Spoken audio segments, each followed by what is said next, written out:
تیسرا جھوٹا دفاع وہ کرتے ہیں، وہ کہتے ہیں کہ جی صحابہ کرام نے یزید کی بیعت کر لی تھی، تو آپ کو کیا مسئلہ ہے؟ صحابہ کرام نے یزید کی بیعت نہیں کی تھی، صحابہ کرام سے زبردستی بیعت لی گئی تھی تلوار کے زور پر۔ جھوٹ بولنا بند کریں۔ اگر آپ کو یقین نہ آئے تو 2018 میں جو کچھ ہوا پاکستان میں، زبردستی ایک بندہ مسلط ہوا ہم پہ اسٹیبلشمنٹ کے گن پوائنٹ کے اوپر، اور پھر سٹوری ریپیٹ ہوئی 2024 میں، ایک اور بندہ اسٹیبلشمنٹ کے گن پوائنٹ پہ ہم پہ مسلط ہو گیا۔ آج تک یہی ہو رہا ہے۔ تو بنو امیہ اس وقت کی اسٹیبلشمنٹ تھی، تلوار کے زور پہ سب کچھ ہوا۔ نہیں یقین آتا بخاری شریف کھول لیں، صحیح بخاری میں 4827 نمبر حدیث ہے، مروان بن حکم مدینے کے ممبر پہ مسجد نبوی پہ حضرت معاویہ رضی اللہ تعالیٰ عنہ کی طرف سے گورنر بن کے اناؤنسمنٹ کر رہا ہے خطبے میں کہ اللہ تعالیٰ نے امیر المومنین کو یہ بات سجھائی ہے، وہ امت کے وسیع تر مفاد میں، یعنی کہ اے میرے عزیز ہم وطنوں، وہ امت کے وسیع تر مفاد میں اپنے بعد اپنے بیٹے کو خلیفہ نامزد کرتے ہیں۔ یہ وہ تقریر کر رہا تھا۔ امام بخاری نے اگلے جملے نقل نہیں کیے، وہ بڑے سخت تھے، لیکن اس کے بعد جو کچھ ہوا وہ نقل کیا۔ وہ اگلے جملے کیا تھے وہ بعد میں بتاتا ہوں آپ کو۔ اگلے جملے جو امام بخاری نے نقل کیے وہ یہ تھے کہ وہاں حضرت ابو بکر کا بیٹا کھڑا ہوا اور اس نے کچھ بات وہاں پہ کہہ دی۔ وہ کیا بات کی وہ پھر امام بخاری نے سکپ کر دی۔ پھر اس سے اگلے جملے امام بخاری نے نقل کیے، جسے پتا چل گیا کہ وہ بات کوئی ایسی تھی کہ اسے آگ لگ گئی۔ مروان نے کہا گرفتار کرو اسے، پکڑ لو اس کو۔ وہ فوراً سے مسجد نبوی میں ایڈجسٹنٹ جو حجرہ عائشہ تھا، جہاں ان کی بہن موجود تھی، وہاں داخل ہو گئے۔ اور یہ پاکستان کے کیس میں جو سگا بھائی ہے نا، یہ وہ تھے، یعنی حضرت ابو بکر کی وہ بیوی جو حضرت عائشہ کی والدہ تھی، وہی ان کی بھی والدہ تھی، عبد الرحمن بن ابی بکر کی۔ یہ سگے بہن بھائی تھے۔ ان کے پاس چلے گئے۔ اب ظاہر مروان یہ کام نہیں کر سکتا تھا، مسلمانوں نے پھر احتجاج کرنا تھا کہ یہ کیا حرکت کر رہے ہو۔ باہر سے اس نے کہا اوے ابو بکر کے بیٹے، تیرے بارے میں قرآن میں آیت نازل ہوئی تھی نا کہ یہ کافر کہتا ہے کہ میرے ماں باپ جو مجھے یہ کہتے ہو کہ مرنے کے بعد دوبارہ زندہ کیا جاؤں گا، یہ اگلے لوگوں کی کہانی ہے۔ ابو بکر کے بیٹے کہ تیرے بارے میں قرآن میں آیت نازل ہوئی تھی۔ توبہ توبہ۔ یہ بنو امیہ کے خدمت گزار، یہ ہیں گستاخان خلفائے راشدین۔ جب اس نے یہ بات کی تو سیدہ عائشہ اندر تڑپ اٹھی۔ انہوں نے کہا اسکت، خاموش ہو جا، آل ابی بکر کے بارے میں کوئی قرآن کی آیت نازل نہیں ہوئی سوائے جو میری برات میں سورہ نور کی آیات نازل ہوئی تھی، جب مجھ پہ جھوٹی تہمت لگائی گئی۔ بخاری میں اتنا آتا ہے، المستدرک للحاکم میں اور المعجم الکبیر طبرانی میں اور باقی کتابوں میں اس روایت کی فلنگ ان دا بلینکس موجود ہے، جو اللہ کے فضل سے حافظ ابن کثیر نے سورۃ الاحقاف کی آیت نمبر 17 جو کوٹ کی تھی مروان نے غلط، اس کے کانٹیکسٹ میں وہ سارے طرق ایک جگہ جمع کر دی ہیں، لہذا بریلوی دیوبندی اہل حدیث تینوں کو کوئی اعتراض نہیں ہوگا۔ وہ فل ان دا بلینک یہ تھی کہ اس وقت مروان نے یہ کہا کہ ابو بکر نے بھی تو عمر کو خلیفہ نامزد کیا تھا نا، تو حضرت معاویہ اپنے بیٹے یزید کو بنانا چاہتے ہیں۔ دیکھو کیا ان کی اینالوجی دیکھیں، تو وہ اس پہ حضرت ابو بکر کا بیٹا کھڑا ہوا تھا، کیونکہ ظاہر ہے اس نے کہا کہ بنانا تھا تو مجھے بناتے ہیں نا، مجھے تو نہیں بنایا، تو کون سی مشرق سے اٹھا کے مثال مغرب میں پھینک رہا ہے۔ اور جو کہا نا اس نے کچھ کہا امام بخاری نے، وہ یہاں ہے کہ انہوں نے کہا کہ تیرا امیر المومنین معاویہ سیدھی طرح کہہ ابو بکر اور عمر کے راستے پہ نہیں چل رہا، وہ کیسر و کسرا کے راستے پہ چل رہا ہے۔ اب یہ بہت بڑی گالی تھی ان کے لیے تو، کہ وہی جو ہے وہ بادشاہت آ گئی یہاں پہ۔ اس پہ پھر اس نے کہا پکڑو انہوں۔ اور حجرے میں اما عائشہ کے اور الفاظ تھے جو امام بخاری نے نقل نہیں کیے، وہ یہ تھے کہ مروان تیرے بارے میں نبی علیہ السلام نے فرمایا تھا کہ حکم پہ لعنت، اس کی اولاد پہ لعنت، تو اپنے باپ کی پش میں تھا جب باپ بیٹا دونوں پہ اللہ کے نبی نے لعنت فرمائی تھی۔ مجھے بتائیں جب یہ والی صورتحال ہو کہ حضرت ابو بکر کے بیٹوں کو بھی اپنی جان بچانی پڑے تلوار کے زور پہ، اپنی وفات سے 4 سال پہلے ایک بندہ اپنے بیٹے یزید کے لیے بیعت لے رہا ہے، تو آپ یہ کہیں گے صحابہ نے بیعت کر لی ہے؟ کہتے ہیں جی ابن عمر نے بیعت کر لی تھی.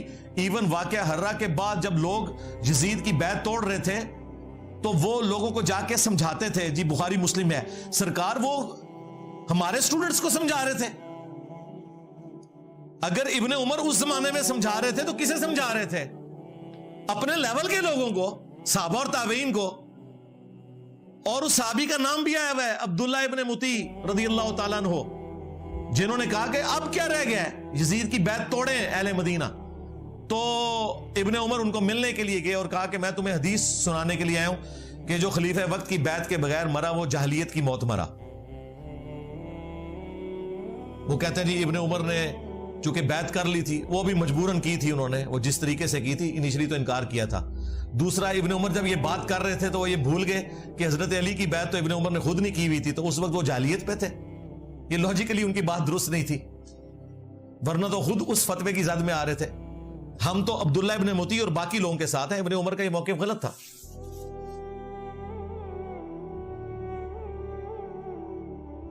اور پھر دیکھیں ابن عمر کے ساتھ اسی بنو امیہ نے کیا کیا. صحیح بخاری میں ہی موجود ہے, انہیں حج میں احرام کی حالت میں پاؤں میں زخم کیا گیا ایک نیزے کے ذریعے جو زہر آلود تھا, اسی میں وہ شہید ہو گئے. اور آخری دنوں میں حجاج ابن یوسف ان کی جب عیادت کے لیے آیا تو بخاری کے الفاظ ہیں, اس نے پوچھا کہ حضرت مجھے پتہ چل جائے نا آپ کا قاتل کون ہے تو میں اسے نہیں چھوڑوں گا. انہوں نے کہا میرا قاتل وہ ہے جس نے احرام کی حالت میں نیزے اور تلواریں لانے کی اجازت دی ہے, جس میں اجازت ہی نہیں ہے, آپ نے خالی ہاتھ آنا ہے, یعنی کہ تو دیکھیں بنو امیہ ہی قاتل بنی خود ابن عمر کی. اسی لیے آخری وقت میں جا کے ابن عمر کو اندازہ ہو گیا کہ یہ لوگ ڈی ٹریک ہیں. المستدرک للحاکم میں یہ حدیث موجود ہے, مجموع الزوائد میں موجود ہے. امام حیثمی جو ابن حجر اسقلانی کے استاد ہیں, انہوں نے مجموع الزوائد میں اس کی سند کو صحیح کہا کہ ابن عمر آخری عمر میں افسوس کرتے تھے اور وہ کہتے تھے کہ مجھے نماز روزہ چھوڑنے کے اوپر کوئی افسوس نہیں, میں نے اس طرح کا کوئی کام نہیں کیا سوائے ایک چیز کے کہ میں نے حضرت علی کے ساتھ مل کر فیہ باغیہ کے خلاف قتال نہیں کیا, اس باغی گروہ کے خلاف جو مجھے کرنا چاہیے تھا. کون سا باغی گروہ؟ جو بخاری میں ہے, عمار تجھے ایک باغی جماعت قتل کرے گی, تو انہیں اللہ اور جنت کی طرف بلائے گا, وہ جماعت تجھے جہنم کی طرف بلائے گی.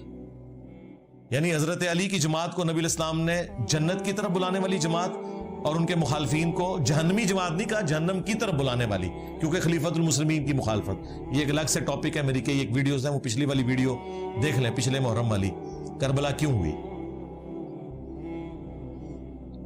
تو آپ یہ دیکھیں, یہ بالکل واضح احادیث ون سائیڈڈ مقدمہ پیش کر رہی ہیں. جن ابن عمر کی بنیاد کے اوپر انہوں نے اتنا ہنگامہ کھڑا کیا ہوا تھا, وہ ابن عمر تو آخری وقت میں اپنے پرانے اعمال کے اوپر شرمندہ ہے, اور یہ کہہ رہے ہیں جی ابن عمر نے یزید کی بیعت کر لی تھی. جو مخالفین تھے ابن عمر کے وہ بھی صحابہ اور تابعین تھے, ان کی رائے کا کوئی احترام نہیں کرتے. یعنی میٹھا میٹھا ہپ ہپ تے کوڑا کوڑا تھو تھو, اسی کے اوپر کہا جاتا ہے. اسی کانٹیکسٹ میں بخاری میں ایک حدیث ہے, حضرت عمر نے پہلے ہی پیش گوئی کر دی تھی, 6830. حضرت عمر نے جب آخری حج اپنا کیا, اس کے بعد ان کو اگلا سال نصیب نہیں ہوا, تو وہاں منا میں حضرت عمر تک کسی نے یہ بات پہنچائی کہ لوگ یہاں چیما گوئیاں کر رہے ہیں کہ جب عمر مر جائے گا تو ہم فلاں شخص کو اپنا خلیفہ چن لیں گے. حضرت عمر کو اتنا غصہ آیا, انہوں نے کہا میں ادھر ہی خطبہ دوں گا کہ مسلمانوں کے مشورے کے بغیر انہوں نے پہلے ہی طے کر لیا کسے خلیفہ بنانا ہے. تو عبد الرحمن بن عوف نے کہا کہ حضرت یہاں ہر طرح کے لوگ آئے ہیں, آپ مسجد نبوی میں جا کے خطبہ دیں. یہ چند لوگوں کے سامنے بات ہوئی ہے, آپ اس کو عام نہ کریں. اور میں دعوے سے کہتا ہوں کہ اگر یہ یوٹیوب پہ کلپ آیا ہوتا نا اس زمانے میں, تو حضرت عمر نے اسی ٹائم یوٹیوب پہ کلپ اپنا چڑھانا تھا, ریپلائی ٹو کر کے. خیر مدینہ شریف آئے, ابن عباس کہتے ہیں کہ میں ممبر کے اتنے قریب تھا کہ میرا گھٹنا ٹچ کر رہا تھا, اور میں ساتھیوں سے کہہ رہا تھا آج حضرت عمر نے پھٹے چک دینے نے, بڑے غصے نے, اور بڑا لمبا انہوں نے خطبہ دیا. اس میں یہ بھی الفاظ تھے کہ دیکھنا ابو بکر کی خلافت جس طریقے سے منعقد ہوئی وہ کیٹاسٹرافک کنڈیشن تھی, مستقبل میں اسے دلیل نہ بنایا جائے. یعنی حضرت عمر مانتے تھے کہ اس طریقے سے حضرت ابو بکر کو خلیفہ نہیں چنا جانا چاہیے تھا, لیکن وہ سعد ابن عبادہ اور جو باقی معاملات ہوئے سقیفہ بنی ساعدہ میں, وہ الگ سے ایک ٹاپک ہے, انہوں نے کہا کہ یہ مستقبل میں دلیل نہیں ہوگی، مسلمانوں کے مشورے کے بغیر کسی کو خلیفہ نہ چننا۔ حضرت عمر بھی حضرت ابوبکر نے صحابہ سے مشورہ کر کے، صحابہ نے کہا تھا کہ آپ نامزد کریں، اس کے بعد مشورہ ہوا ہے، یہ زبردستی مسلط نہیں کیا گیا۔ پھر حضرت عمر نے تو 6 رکنی کمیٹی بنائی، کیونکہ ان 6 سے بہتر لوگ کوئی نہیں تھے۔ بخاری میں موجود ہے، یہ 6 لوگ وہ ہیں جن سے رسول اللہ اپنی وفات تک راضی رہے۔ تو سیدنا عمر رضی اللہ تعالیٰ عنہ نے کہا کہ حضرت ابوبکر کی خلافت کو دلیل نہ بنانا، یاد رکھنا جب بھی مسلمانوں کے مشورے کے بغیر کسی کو خلیفہ چنا گیا تو اس کا انجام قتل و غارت ہوگا۔ یہ قتل و غارت ہوئی ہے۔ یہ کہتے ہیں جی یزید خلیفہ وقت تھا تو حضرت حسین نے بغاوت کی ہے، نعوذ باللہ۔ جو خلافت قائم ہی نہ ہو اس کے بارے میں یہ کہنا اس کے خلاف خروج ہوا ہے، یعنی مزارات جو بنانا ہی حرام تھے اسے کہنا کہ مزارات شہید ہو گئے۔ مزار تو شہید نہیں ہوں گے، وہ بنانا ہی حرام تھے۔ مسلم شریف میں حدیث میں تمہیں منع کرتا ہوں قبروں کو پکا کرنے سے، قبروں پہ عمارت بنانے سے اور قبروں پہ بیٹھنے سے۔ مجاور بن کے بیٹھنا بھی حرام ہے، ویسے بیٹھنا بھی حرام ہے، لہذا یہ کنسیپٹ بالکل کلیئر ہے۔ جھوٹا دفاع نمبر 4، وہ کہتے ہیں جی یزید تو تابعی تھا جی، حضرت معاویہ کا بیٹا ہے، اور جامعہ ترمذی میں حدیث ہے جس نے مجھے دیکھا اسے بھی جہنم کی آگ نہیں چھوئے گی، اور جس نے میرے دیکھنے والے کو دیکھا یعنی صحابی کو دیکھا اور وہ ہو گیا تابعی، اسے بھی جہنم کی آگ نہیں چھوئے گی۔ تو کہتے ہیں جی یزید تو بخشا بخشا ہے۔ واہ، بخشا بخشا ہے۔ پھر حجاج بن یوسف بھی بخشا بخشا ہے، وہ تابعی نہیں ہے؟ جتنے جھوٹے راوی ہیں میجورٹی ان کی تابعین میں موجود ہے، قانوناً وہ تابعی تھے، ظاہر ہے کلمہ گو تھے۔ خوارج کون تھے؟ تابعین ہی تھے، اہل قبلہ تھے، اہل کلمہ تھے۔ مولا علی نے انہیں کافر نہیں کہا۔ ہاں، پوچھا گیا کافر ہے مصنف ابن ابی شیبہ میں، کہا نہیں کافر نہیں ہے۔ پوچھا گیا منافق ہے، کہا منافق نہیں ہے۔ منافق تو بڑا تھوڑا ذکر کرتے ہیں اللہ کا، یہ تو اتنی لمبی نمازیں پڑھتے ہیں۔ پوچھا گیا پھر کیا ہے؟ ظاہر ہے جب کافر نہیں منافق نہیں تو پھر مسلمان ہی ہے۔ ان کا یہ ایک گروہ ہے جنہوں نے ہم سے بغاوت کی ہے، ہم میں سے ہی نکلا ہوا ایک گروہ ہے۔ تو خوارج بھی تابعین ہے، لیکن مسند احمد میں موجود ہے نبی علیہ السلام نے کہا کہ خوارج جہنم کے کتے ہیں۔ کیوں؟ اپنے اعمال کی وجہ سے۔ تو اس طرح نہیں کوئی فضیلت ثابت ہو جاتی۔ حجاج جو اتنے صحابہ کا قاتل ہے اسے آپ تابعی کہیں گے؟ تابعی تو ہے قانوناً، وہ ظاہر مسلمانوں کا گورنر تھا۔ لیکن مسلم شریف اٹھا کے دیکھیں، اسماء بنت ابی بکر نے کہا تھا حجاج ہم نے نبی علیہ السلام سے سنا تھا کہ بنو ثقیف میں ایک کذاب ہوگا اور ایک ظالم۔ کذاب تو ہم دیکھ چکے، ظالم تو ہے،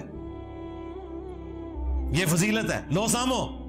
اور مسلم شریف میں موجود ہے اس ظالم نے عبداللہ ابن زبیر کو شہید کیا، ان کی لاش لٹکا دی مکہ شریف میں اور یہودیوں کے قبرستان میں پھینکی، اور ان کی ماں کو بلا کے کہا جو حضرت ابوبکر کی بیٹی تھی بڑی، اما عائشہ سے بھی بڑی، اسماء کو، دیکھو میں نے تیرے بیٹے کے ساتھ کیا کیا۔ تو انہوں نے فرمایا کہ تو نے میرے بیٹے کی دنیا برباد کی، میرے بیٹے نے تیری آخرت برباد کر دی ہے۔ ظالم انسان، یہ مسلم شریف ہے، مولانا شریف نہیں ہے۔ تو حجاج بھی پھر تابعی ہے، اسے بھی جہنم کی آگ نہیں چھوئے گی۔ نہ انہیں قرآن کا پتہ، نہ انہیں سنت کا فہم، نہ انہیں فقہ آتی ہے، صرف ایک بنو امیہ کی چاکری کرنی ہے، چاہے انہیں قرآن و سنت کا انکار کرنا پڑے، جھوٹی روایتیں گھڑنی پڑے، انہوں نے گھڑنی ہے، جو واضح احادیث ہیں ان کا انہوں نے انکار کرنا ہے۔ اس طریقے سے یہ لوگ لے کے چلتے ہیں۔ اچھا، مزے کی بات میں آپ کو بتاؤں، آج سے آلموسٹ 800 سال پہلے امام ابن جوزی گزرے رحمہ اللہ تعالی، المتوفى 597 ہجری۔ یہ شیخ عبد القادر جیلانی المتوفى 561 ہجری کے شاگرد بھی ہیں، محدثین میں بڑا مقام ہے ابن جوزی کا۔ یہ ابن قیم جوزی نہیں ہے جو ابن تیمیہ کا شاگرد ہے، یہ ابن تیمیہ سے بھی 200 سال پہلے گزرے ہیں۔ ابن تیمیہ بھی انہیں بہت بڑا محدث مانتے ہیں۔ انہوں نے الموضوعات، بڑی گھڑی ہوئی بڑی بڑی حدیثیں، وہ کتاب بھی لکھی ہے جس میں انہوں نے یہ بھی لکھا ہے کہ جو حدیث حضرت معاویہ کی شان میں ہوگی نا، یہ بھی اس بات کی نشانی ہے کہ یہ گھڑی ہوئی حدیث ہے۔ گھڑی ہوئی حدیثوں کی کچھ نشانیاں بتائی ہیں، ان میں سے ایک یہ بتائیے جو حضرت معاویہ کی شان میں ہوگی نا تو سمجھ لو کہ یہ گھڑی ہوئی حدیث ہے۔ اب یہ بہت بڑے محدث ہیں۔ ان کے زمانے میں ایک ناسبی تھا عبد المغیث، اس نے یزید کے فضائل کے اوپر کوئی رسالہ لکھا، تو ابن جوزی غصے میں آئے, انہوں نے ایک کتاب لکھی جو کتاب محدثین کے ہاں اتھینٹک مانی جاتی ہے. ابن تیمیہ نے بھی اس کی تعریف کی ہے, ابن کثیر نے بھی کی ہے. الرد علی المعتصب العنید المانع من ذم یزید, یہ اس متعصب ضدی شخص کے رد پہ لکھی جا رہی ہے کتاب جو یزید کو برا کہنے کو غلط سمجھتا ہے اور منع کرتا ہے. اس زمانے میں ایک یزیدی تھا عبد المغیث, اس کے رد پہ پھر انہوں نے طبیعت صاف کی ہے ان لوگوں کی.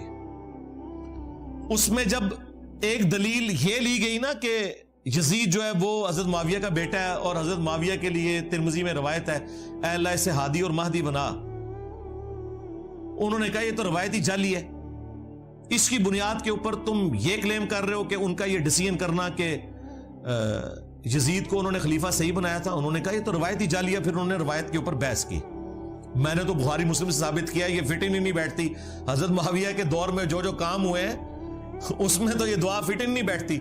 پھر انہوں نے کہا کہ اگر یہ حدیث کوئی صحیح بھی مانتا ہے تب بھی کوئی گارنٹی نہیں کہ نبی علیہ السلام کی یہ دعا قبول ہوئی ہو, کیونکہ نبی علیہ السلام کی کئی دعائیں اللہ نے واپس بھی کی ہیں. بخاری مسلم میں آئے آپ نے دعا کی تھی کہ میری امت آپس میں نہ لڑے, اللہ تعالیٰ نے واپس کر دی. انہوں نے کہا کیا گارنٹی ہے.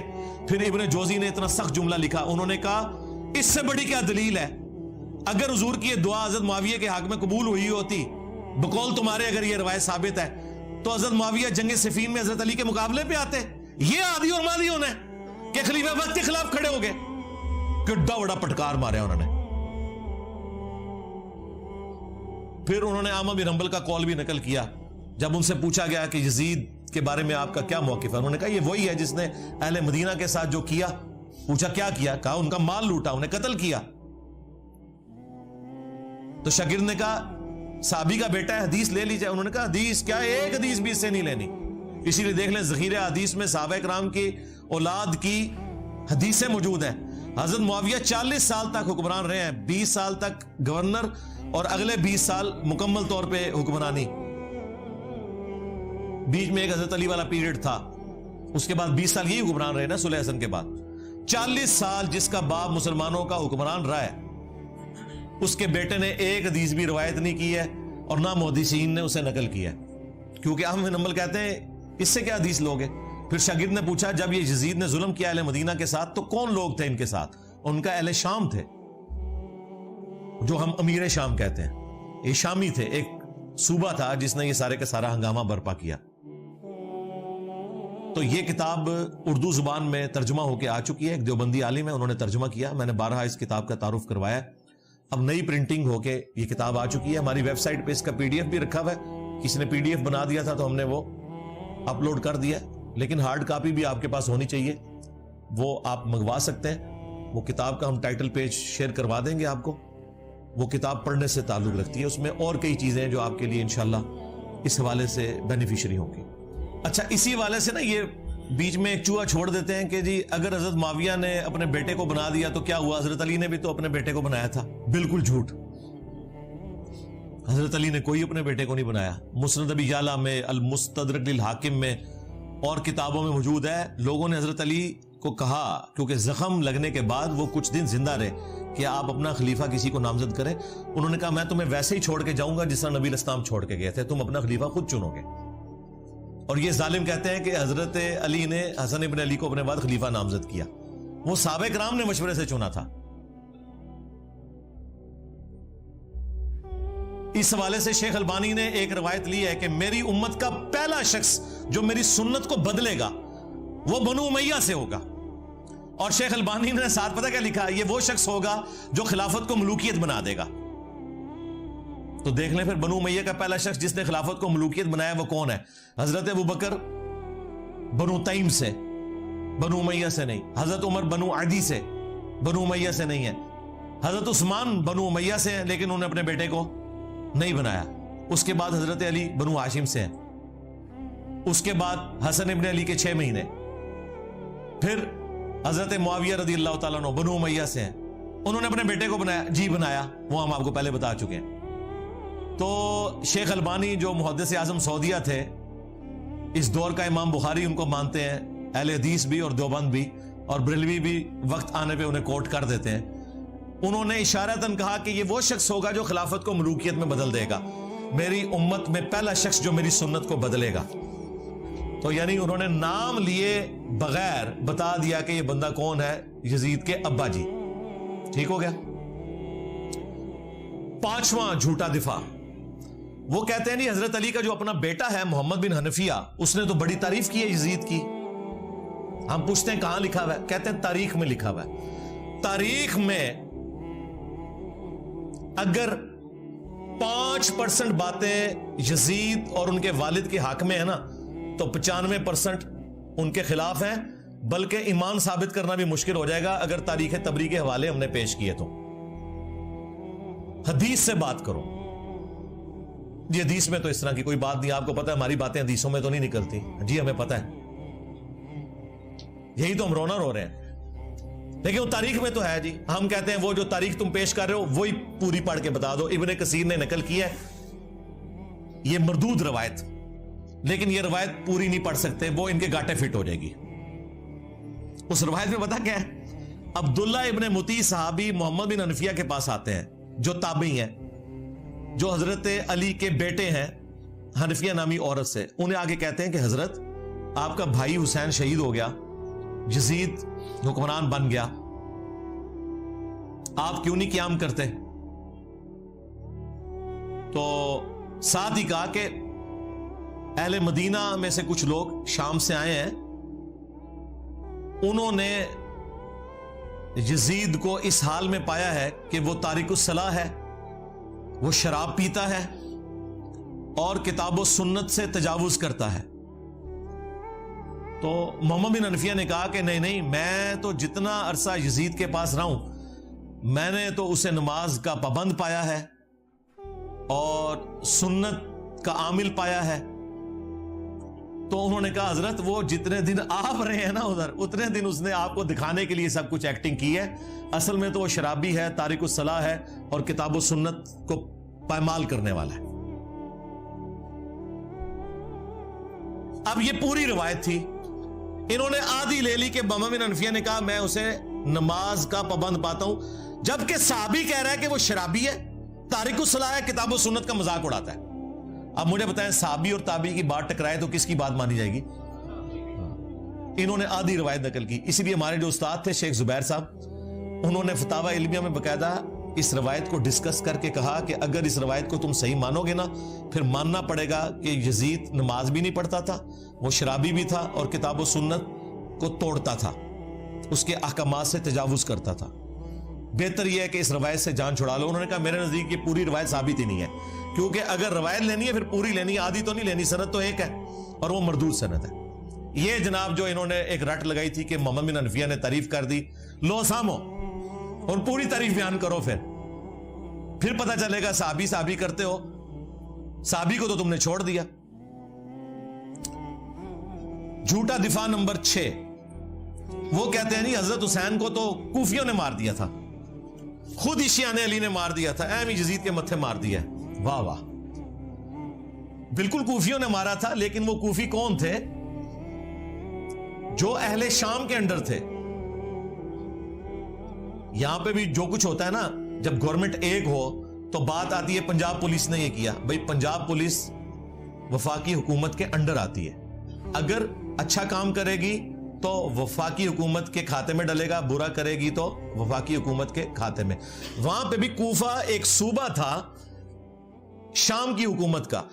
کوفی وہ تھے جو 22,000 کا لشکر لے کے آئے تھے کربلا میں, وہ کوفی تھے لیکن اس گورنمنٹ کے انڈر تھے. یہ وہ کوفی نہیں تھے جنہوں نے خطوط لکھے تھے, وہ تو صحابہ اور تابعین تھے. سلمان ابن سرد جن کی حدیث ہے بخاری اور مسلم میں, نبی علیہ السلام نے 2 بندوں کو لڑتے ہوئے دیکھا اور کہا میں ایک کلمہ ایسا جانتا ہوں یہ پڑھ لیں تو شیطان ان سے دور ہو جائے گا, ان کا غصہ ٹھنڈا ہو جائے گا, اعوذ باللہ من الشیطان الرجیم. یہ جو بخاری مسلم کی حدیث ہے اس کے راوی ہیں سلمان ابن سرد. یہ مین بندہ تھا جنہوں نے حضرت حسین کو کہا کہ وہ بڑا مر گیا اور اپنے بعد ایک چھوٹا چھوڑ گیا, اور جو لفظ انہوں نے استعمال کیا نا وہ استعمال کیا جو موسیٰ کے مخالف کے لیے ہم استعمال کرتے ہیں کہ ایک بڑے والا مر گیا اور اپنے بعد ایک چھوٹا چھوڑ گیا اپنی جگہ. اتنے سخت الفاظ اس وقت عبید اللہ ابن زیاد کے روب کی وجہ سے وہ لوگ نکل نہیں سکے. مسلم بن عقیل کو قتل کر دیا گیا, اس سے پہلے نعمان بن بشیر کو گورنری سے ہٹایا گیا, لیکن بعد میں توابون کی تحریک انہوں نے چلائی اور وہ شہید ہوئے سارے. اور پھر مختار سقفی آیا, اس نے پھر عبید اللہ ابن زیاد کو بھی قتل کیا. بخاری اٹھا کے دیکھیں, ترمذی اٹھا کے دیکھیں, حضرت حسین ابن علی کا سر کاٹ کے عبید اللہ ابن زیاد گورنر کوفہ جو یزید کا تھا اس کے سامنے تشت میں پیش کیا گیا. اللہ کی لعنت, اللہ کے فرشتوں کی لعنت, تمام لعنت کرنے والوں کی لعنت جنہوں نے اہل البیت کو یوں ظلمن شہید کیا. آمین. تو وہ چھڑی سے ان کے چہرے مبارک کو چھیڑنے لگا اور ان کے حسن میں کوئی کلام کرنے لگا. تو انس ابن مالک پاس کھڑے تھے, وہ اتنا ہی کر سکتے تھے, بوڑھے ہو چکے تھے, 90 پلس تھے. انہوں نے کہا کہ رسول اللہ کے سب سے زیادہ ہم شکل حسین ابن علی تھے. یہ بخاری کے الفاظ ہیں.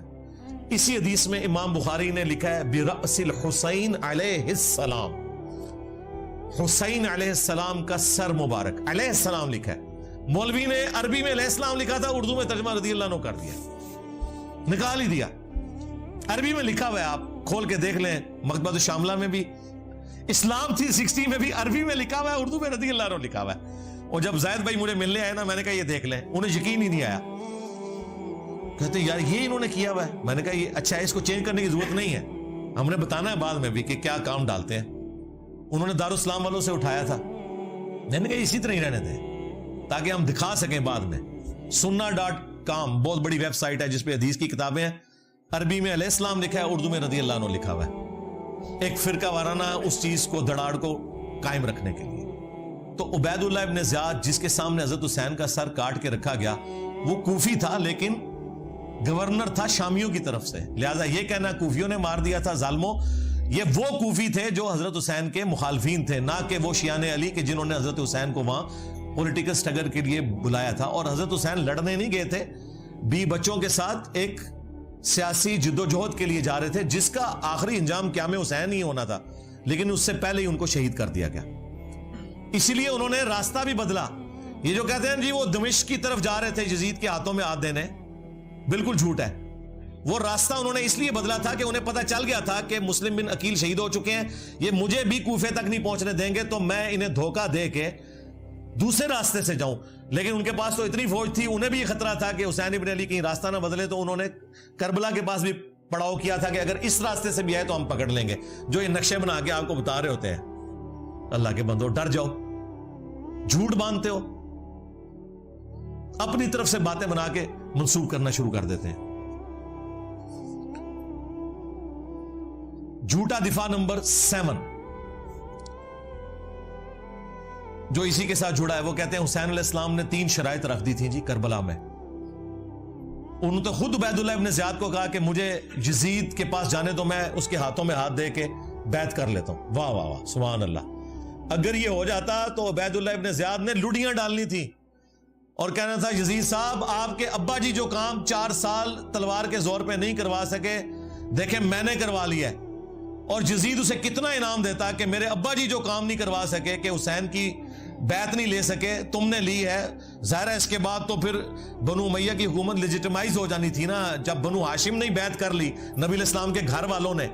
آپ دیکھیں مسئلہ یہی تھا کہ جب تک حضرت حسین بیعت نہیں نہ کرتے وہ حکومت جو ہے لیجیٹمائز نہیں ہوگی, وہ تلوار کے زور کے اوپر ہے. تو یہ عقل مانتی ہے کہ عبید اللہ ابن زیاد یہ موقع جانے دیتا. کہتے ہیں دوسری شرط رکھی کہ مجھے مسلمانوں کے کسی بارڈر والے ایریا میں بھیج دیں, میں کافروں کے خلاف جہاد کروں. اس زمانے میں تو کافروں کے خلاف کوئی جہاد نہیں ہو رہا تھا, آپس کی خانہ جنگی تھی, یہ بھی بالکل فراڈ ہے. تیسرا جی مجھے مدینہ شریف واپس جانے دو. انہوں نے مدینہ شریف کو جانا تھا, انہیں تو راستے میں پتا تھا کہ مسلم بن عقیل شہید ہو چکے ہیں اور میرے ساتھ کیا ہوگا. ان کو تو حدیثیں پتا تھی کہ میرے بارے میں موجود ہے. یہ جس کتاب سے انہوں نے پیش کیا انصاب الاشراف, امام بلازری کی کتاب, اور کہتے ہیں یہ 3 شرائط موجود ہیں. اور وہ آئے دن آپ کو وہ جو ایک مماتی دیوبندیوں کا مولوی ہے نا, وہ بھی یہ بیان کرتا پھرتا ہے, پکا یزیدی ہے وہ. ایون آپ تو وہابی اس کو اپنے پلیٹ فارم کے اوپر لے کے آتے ہیں, بندیالوی کو, اس کی میں نے طبیعت صاف کی تھی. کلن یاد آیا جے, میں انہوں پر دسیا سی تو قرآن بھی نہیں آتا ظالم, کتھو چیزاں چک کے کتھے فٹ پہ کرنا ہے. کلن وعد اللہ الحسنہ, اس کی میں نے تفسیر بھی بیان کی تھی, قرآن سے, بخاری سے, مسلم سے. یہ اس نے ذلیل حرکت کی کہ اس نے کہا یہ 3 شرائط تھیں. انصاب الاشراف جو کتاب ہے نا، اگر اس کتاب سے یہ تم نے روایتیں ماننی ہیں تو پھر اس میں تو بہت کچھ لکھا ہوا ہے جو تمہیں ہضم نہیں ہوگا. اسی لیے ہمارے استاد شیخ زبیر علی زئی صاحب نے اگرچہ فضائل صحابہ کتاب میں یہ روایت نقل کی انصاب الاشراف سے، اور لکھا کہ اس کی سند حلال بن یساف تک تو درست ہے، لیکن یہ نہیں انہوں نے کنفرم کیا کہ حلال بن یساف واقعہ کربلا میں تھا یا نہیں، اور بعد میں اس کتاب سے ہی جان چھڑا لی. حلال بن یساف بھی فارغ ہو گیا. وفات سے پہلے انہوں نے فتاوی علمیہ میں مضمون لکھا کہ امام بلازری کی کتاب ثابت نہیں ہے. لیکن یہ انہوں نے کیوں کیا وہ آپ کو میں بتاؤں گا، یہ انہوں نے نہیں بتایا. یہ جب میری ان سے ڈسکشن ہوئی تو انہوں نے کہا کہ علی بھائی اگر ہم اس کتاب کو صحیح مانیں نا تو اس میں تو باقی روایتیں موجود ہیں، ان کا کیا کریں گے. میں 3 روایتیں پیش کرنے لگا ہوں الزامی جواب کے طور پہ. یہ نہ ہو اس کو کوئی کلپ کاٹ لے، وہ گلے پھاڑنے والے مولویوں نے میرا یہ کلپ کاٹ لیا تھا کہ اگر تم نے 3 شرائط والی کتاب انصاب الاشراف کو ماننا ہے تو اس میں یہ لکھا ہوا ہے یزید کے والد کے بارے میں کہ اس کا تابوت جہنم کی آگ میں ہے. جی یہ لکھا ہوا ہے یزید کے والد کے بارے میں، لکھا ہوا ہے کہ جب تم اسے دیکھو کہ میرے ممبر پہ چڑھا ہے اسے قتل کر دینا. اور پھر وہ مشہور روایت جس کا کوئی سرا پکڑا ہی نہیں دیتا تھا کہ اس روایت کا مقصد کیا ہے، وہ روایت بھی پوری اس کتاب میں لکھی ہوئی ہے. اگر اس کتاب کو صحیح ماننا ہے تو پھر آپ دیکھیں آپ کے ساتھ کیا ہوتی ہے. وہ روایت تھی مسند البزار میں مجموع الزوائد میں صحیح سند کے ساتھ کہ نبی علیہ السلام نے 3 لوگوں پہ لعنت فرمائی. آپ کے سامنے سے ایک اونٹ گزر رہا تھا، آپ نے فرمایا جو اونٹ پہ بیٹھا ہوا ہے اس پہ بھی اللہ کی لعنت، جو اونٹ کو ہانک رہا ہے اس پہ بھی اللہ کی لعنت، اور جس نے اس کی مہار پکڑی ہوئی ہے اس پہ بھی اللہ کی لعنت. یہ روایت ختم ہو جاتی ہے مسند البزار میں مجموع الزوائد میں. اب اس روایت سے کیا رزلٹ نکلے گا جب تک یہ نہ بتایا جائے کہ اس اونٹ کے اوپر وہ شراب لے کے جا رہے تھے، ایرون لے کے جا رہے تھے، چرس لے کے جا رہے تھے، لعنت کیوں ہوئی، وہ بندے کون تھے. وہ محدثین نے اپنی کتابوں میں ان بندوں کے نام نہیں بتائے. ظاہر مشکل ہو جانا تھا، سنیت کا ایک غلبہ، سنی ہمیشہ حکومت میں رہے آپ کو پتا ہے، لیکن یہ روایت اپنی جگہ موجود ہے. اسے کہا جاتا ہے اونٹ والی حدیث کہ اونٹ پہ بیٹھے ہوئے پہ بھی لعنت، ہانکنے والے پہ بھی، مہار پکڑنے والے پہ بھی. کیوں لعنت؟ یہ بندے کون ہیں کوئی ذکر نہیں. انصاب الاشراف میں موجود ہے کہ وہ 3 بندے کون تھے، ان بندوں پہ اصل میں لعنت کی گئی تھی. اگر اس کتاب کو کسی نے صحیح ماننا ہے 3 شرطوں والی کتاب. ہم تو کہتے ہیں مانو پھر اگے بھی ٹرو، فارغ ہی ہو جاؤ. انصاب الاشراف میں لکھا ہے کہ اونٹ پہ یزید کے دادا ابو بیٹھے ہوئے تھے. ہاں جی، اونٹ کی مہار یزید کے ابا جی کے ہاتھ میں تھی، اور اونٹ کو ہانکنے والا یزید کا چاچا تھا. چچا، ایک چشتی چاچو ہے نا، ایک یزید کا بھی چاچو ہے.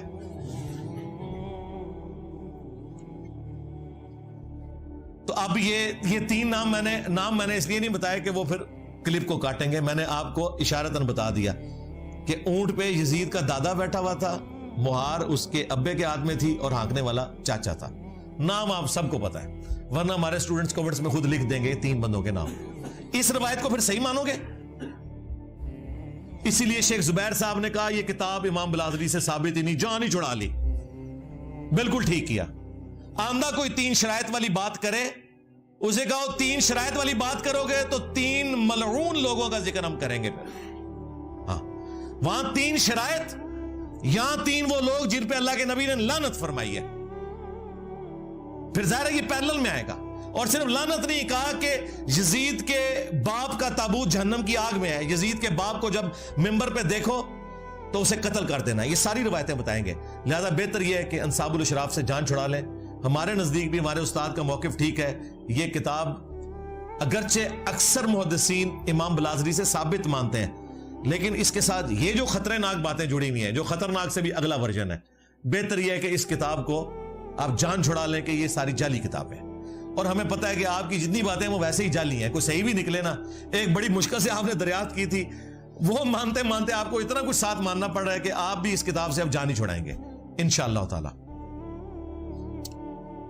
جھوٹا دفاع نمبر 8، تھرڈ لاسٹ. وہ کہتے ہیں نہیں قسطنطینیہ والی جو بشارت ہے وہ یزید پہ فٹ ہوتی ہے. بخاری میں حدیث ہے میری امت کا پہلا گروہ جو کیسر روم کے شہر پہ حملہ کرے گا وہ بخشے ہوئے ہیں. اچھا قسطنطینیہ کا ذکر نہیں ہے, کیسر روم کا شہر یہ ذکر ہے. اور کیسر روم کا شہر نبی علیہ السلام کے زمانے میں حمص تھا. وہ تو بعد میں وہ بھاگ کے قسطنطنیہ چلا گیا جان بچانے کے لیے جب اسے نظر آیا کہ مسلمانوں کی فوجیں وہاں تک پہنچ جائیں گی. تو اگر اس کو مانا جائے تو یہ بشارت ابو عبیدہ ابن جرح رضی اللہ تعالیٰ عنہ پہ فٹ ہوتی ہے. اور اگر قسطنطینیہ کو آپ نے ماننا ہے تب بھی ذکر ہے پہلا لشکر. پہلا لشکر, کوئی بھی لشکر نہیں. قسطنطینیہ پہ تو درجنوں حملے ہوئے ہیں. پہلا لشکر کون سا تھا؟ وہ کہتے ہیں بخاری میں لکھا ہے کہ ابو ایوب انصاری رضی اللہ تعالیٰ عنہ اس لشکر میں شریک تھے, وہ فوت ہوئے اور یزید نے ان کا جنازہ پڑھایا. تو ثابت ہو گیا یزید جنتی ہے. ہم کہتے ہیں یہ ثابت ہوا, یہ کہاں سے ثابت ہوا کہ وہ پہلا لشکر تھا؟ اس میں تو نہیں لکھا ہوا پہلا لشکر. ہم آپ کو بتاتے ہیں وہ پہلا لشکر نہیں تھا, وہ 7واں لشکر تھا.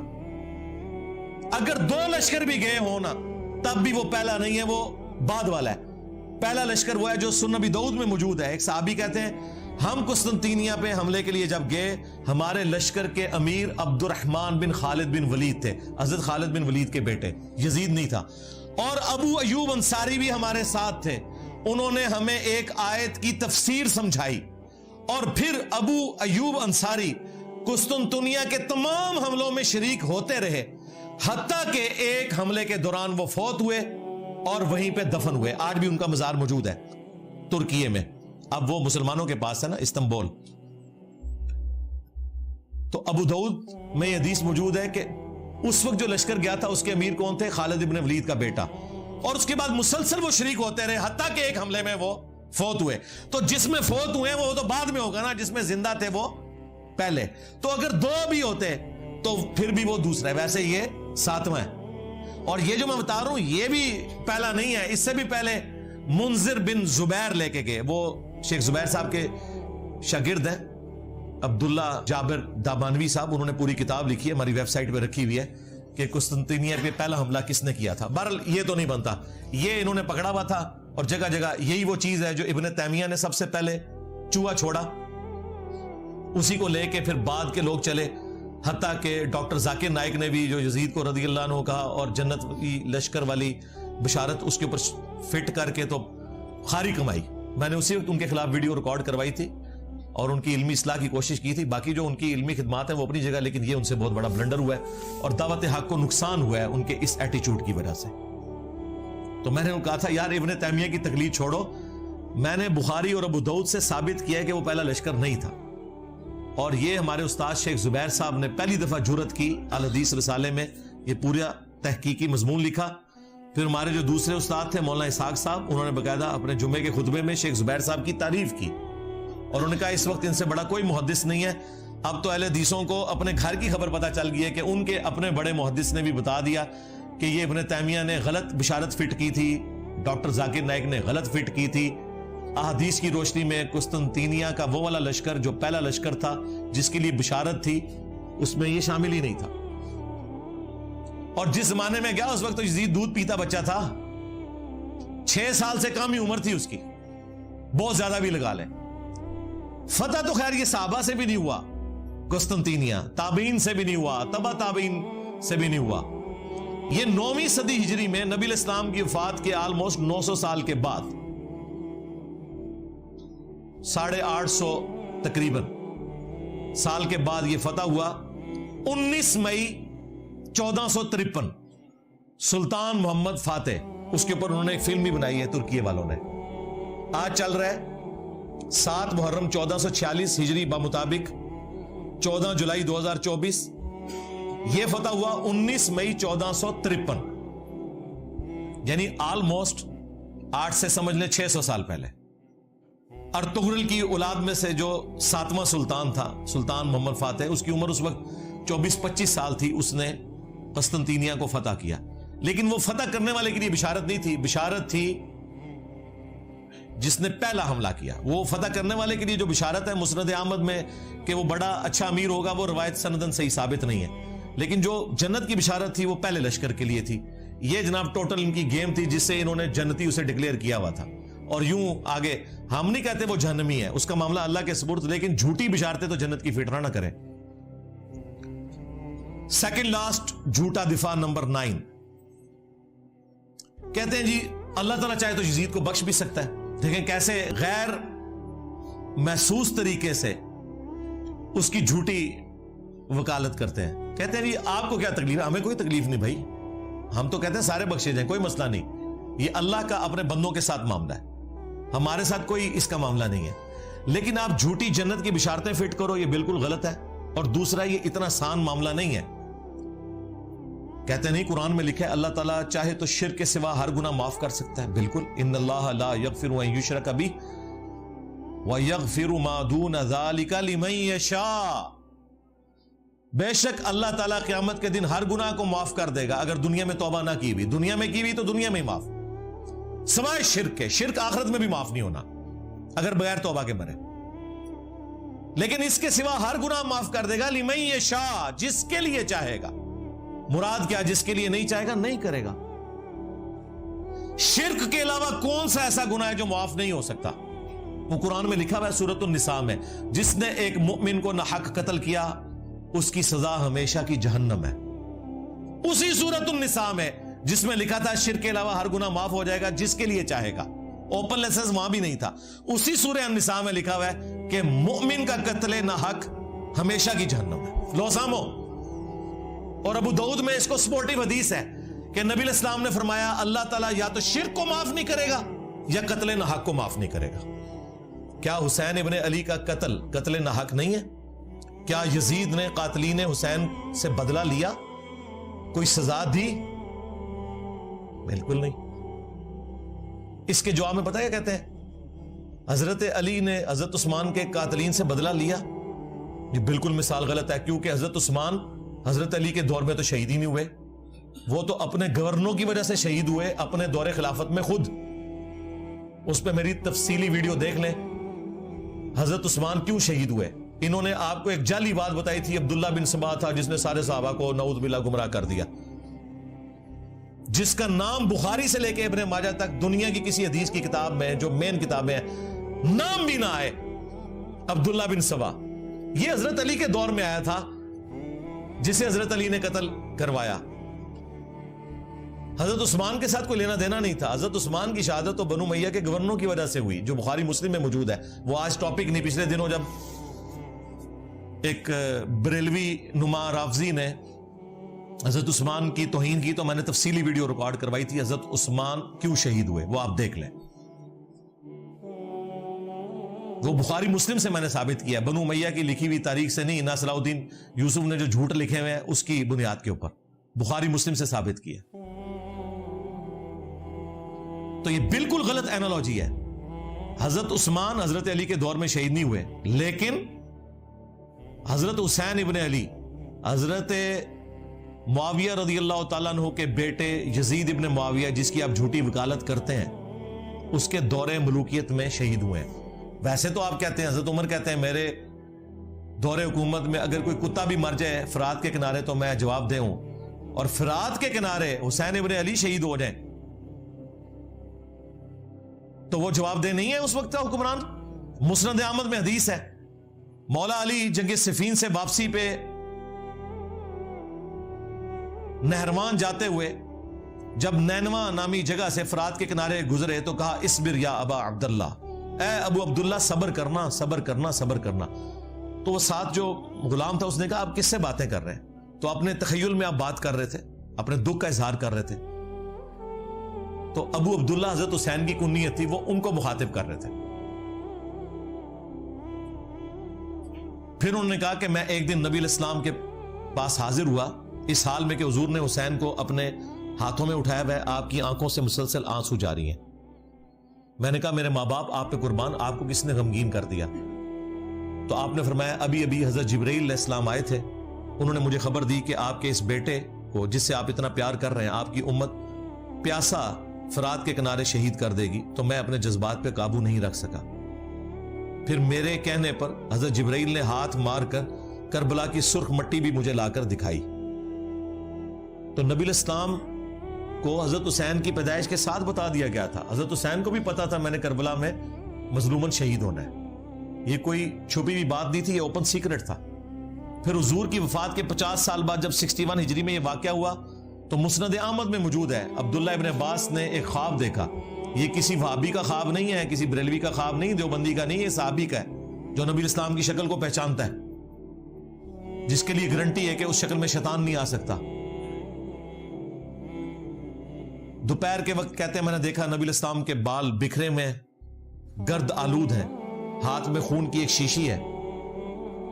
میں نے کہا یا رسول اللہ میرے ماں باپ قربان, آپ کی یہ حالت کس نے کر دی؟ تو نبی اسلام نے کہا کہ میں صبح سے حسین اس کے ساتھیوں کا خون جمع کر رہا ہوں کربلا میں. یہ ایک تمثیلاً ایک خواب دکھایا گیا, یہ نہیں کہ نبی اسلام وہاں پہ موجود تھے, یہ تمثیلاً ہے. کہتے ہیں میں گھبرا کے اٹھا, میں نے وہ تاریخ اور دن نوٹ کیا اور کتنے عرصے بعد خبر آئی, کیونکہ اس زمانے میں میڈیا تو نہیں تھا, کہ 10 محرم الحرام 61 ہجری میں حسین ابن علی کو ان کے ساتھیوں سمیت کربلا میں شہید کیا گیا. نبی الاسلام اپنی وفات کے بعد بھی تمثیل کے طور پہ اللہ تعالیٰ نے دکھایا کہ حضور کا دل دکھا ہوا ہے جو کچھ حسین ابن علی کے ساتھ ہوا. اور مزے کی بات آپ کو بتاؤں, یہ حدیث شاہ اسماعیل دہلوی جو وہابیوں کا امام ہے, دیوبند اور اہل حدیث کا, جس طرح بریلویوں کے لیے عام مذہب بریلوی ہے, اس نے اپنی کتاب تقویت الایمان کے ساتھ جو تذکیر الاخوان لکھی نا, اس میں انہوں نے یہ حدیث مسند احمد کی لکھی اور لکھا یزید پلید. یہ آج یزید کو رضی اللہ عنہ کہتے ہیں, ان کا ابا کہتا تھا یزید پلید. اور یہ حدیث لکھ کے انہوں نے کہا کہ یہ حدیث اس بات پر گواہ ہے کہ نبی الاسلام جنتوں میں اپنے حسین کی شہادت پہ غم زدہ ہیں. یہ کس نے لکھا؟ اسماعیل دہلوی نے. اس حدیث سے یہ رزلٹ نکالا انہوں نے, اور یہ پچھلے کیا کر رہے ہیں ریالوں کے چکر میں. تو یہ تکلیف دہ چیز جو امت کو جس نے 2 ٹکڑے کر دیا, آج تک امت جڑ نہیں سکی. الحمدللہ ہم نے کوشش کی ہے قرآن و سنت کی روشنی میں ان چیزوں کو پبلک کے سامنے رکھیں اور لوگوں کو یہ پتا چلے کہ حق بات کیا ہے. باقی یہ زبردستی دھکے کے ساتھ چیزوں کو ثابت کرنا یہ بالکل ظلم والی بات ہے. مجھے یہاں پہ وہ قول یاد آیا ابراہیم نخعی کا, جو بخاری مسلم کے راوی ہیں, تابعی ہیں. وہ کہتے ہیں بالفرض اگر میں دنیا میں قاتلین حسین میں شامل ہوتا اور قیامت کے دن اللہ تعالیٰ میری بخشش بھی کر دیتا, میں جنت میں بھی پہنچ جاتا, تب بھی میں جنت میں رسول اللہ کا سامنا نہیں کر سکتا تھا کہ کہیں حضور مجھ سے پوچھ ہی نہ لے کہ دنیا میں تو میرے حسین کے قاتلین میں شامل تھا. یعنی دیکھیں, حالانکہ جنت میں سب کچھ بخشش کے بعد بھی پہنچ گئے نا. جو غیرت مند ہے نا, یہاں تو کہہ رہے ہیں جی اللہ چاہے تو بخش دے, جو کہہ رہے ہیں کہ اگر ہم بخشے بھی جائیں نا, یہ کہتے ہیں نا اللہ چاہے تو یزید کو بخش دے, ہم کہتے ہیں ہمارا کوئی لینا دینا نہیں کہ اللہ اور بندے کا معاملہ ہے. لیکن جو غیرت مند لوگ ہیں وہ کہہ رہے ہیں ہمیں بخش بھی دیا جاتا نا اس عمل کے سبب, تب بھی ہم رسول اللہ کا سامنا نہیں کر سکتے تھے جنت میں, کہیں حضور پوچھ ہی نہ لے کہ تو دنیا میں میرے حسین کے قاتلین میں شامل تھا. یہ قول ابراہیم نخعی کا, جو بخاری مسلم کے راوی ہیں, حضرت امام حنیفہ کے دادا استاد ہیں. المعجم الکبیر طبرانی میں ان کا قول صحیح سند سے موجود ہے. غیرت مند لوگ ایسے ہوتے ہیں, ابراہیم نخعی جیسے. 50 ہجری میں پیدا ہوئے ہیں, 96 ہجری میں فوت ہوئے ہیں, صرف 46 سال ان کی عمر تھی, لیکن اہل بیت کے چاہنے والے تھے, بخاری مسلم کے راوی ہیں. حنفیت پوری ان کے اوپر ڈیپینڈنٹ ہے, کیونکہ یہ آگے سے ایک واسطے سے عبداللہ ابن مسعود کے شاگرد ہیں, تو وہ اپنے آپ کو ان کے ذریعے منسوب کرتے ہیں. یہ چیزیں بھی ان کی پھر لیں نا آپ.